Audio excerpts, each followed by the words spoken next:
ভয়ঙ্কর পরিবর্তন আসছে। পদত্যাগ করতে যাচ্ছেন সরকারি উপদেষ্টা দল গঠন নিয়ে বড় চমক। সবাই যার অপেক্ষায় ছিল, এখন আসছে সেই হিট খবর।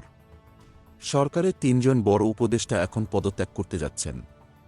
২০২৪ সালের ১৫ ফেব্রুয়ারির মধ্যে সরকারের তথ্য উপদেষ্টা নাহিদ ইসলাম, যুব ও ক্রীড়া উপদেষ্টা আসিফ মাহমুদ পদত্যাগ করবেন।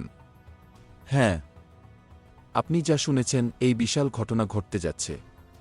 কিন্তু সে কি শেষ? না, আরও কিছু গুরুতর পদক্ষেপ নেবেন তারা। একটি নতুন রাজনৈতিক দল গঠন করার ঘোষণা এসেছে। এমন একটি দল যা ছাত্রজনতার ক্ষমতায়নের জন্য প্রস্তুত।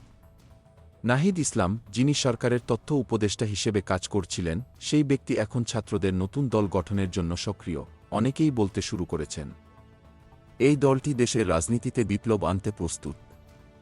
এদিকে বিএনপি মহাসচিব মির্জা ফখরুল ইসলাম আলমগীর স্পষ্ট জানিয়ে দিয়েছেন, সরকারের মধ্যে থাকা ছাত্ররা নেতৃত্বে আসলে তা মেনে নেওয়া হবে না। যদিও নাহিদ ইসলাম তার জবাবে বলেছেন, যদি আমি রাজনৈতিক দলে যোগ দিই, তবে সরকারের সাথে সম্পর্ক ছিন্ন করব। এটা দেশের রাজনৈতিক অঙ্গনে আলোড়ন সৃষ্টি করেছে। এখন সবার চোখ তাদের দিকে, নাহিদ ইসলাম এবং আসিফ মাহমুদ, যারা আন্দোলনের প্রথম সারিতে ছিলেন, এখন সাধারণ জনগণের কাছেও অত্যন্ত জনপ্রিয়। তাদের নেতৃত্বে কি আসছে এক নতুন যুগ? প্রশ্ন জাগছে। বিশেষ সূত্রে জানা গেছে, জাতীয় নাগরিক কমিটির অধিকাংশ সদস্য মনে করেন সরকারে থাকা ছাত্র উপদেষ্টাদের পদত্যাগ করা উচিত।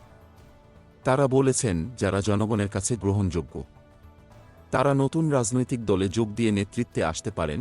আরিফুল ইসলাম আদিব, জাতীয় নাগরিক কমিটির কেন্দ্রীয় যুগ্ম আহ্বায়ক, গণমাধ্যমে বলেছেন, যারা আন্দোলনে নেতৃত্ব দিয়েছেন তারা নতুন রাজনৈতিক উদ্যোগে যোগ দেবেন। তার মতে, দেশের কৃষক, শ্রমিক, ছাত্র এবং সাধারণ মানুষ অধীর আগ্রহে অপেক্ষা করছে এই বিপ্লবের পরবর্তী পদক্ষেপের জন্য।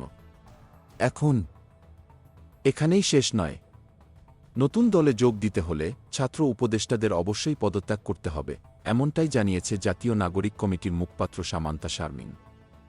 সবকিছু এখন দৃষ্টিগোচর। এই রাজনৈতিক তুফান দেশের রাজনীতিতে এক বড় স্রোত আনবে, যা দেশবাসী কখনো ভুলবে না। আগামী ১৫ ফেব্রুয়ারির মধ্যে নতুন দলের ঘোষণা আসতে চলেছে। একটি নতুন বিপ্লবের সূচনা হতে যাচ্ছে এবং ২৪ দফার ইশতেহার তৈরির কাজও চলছে।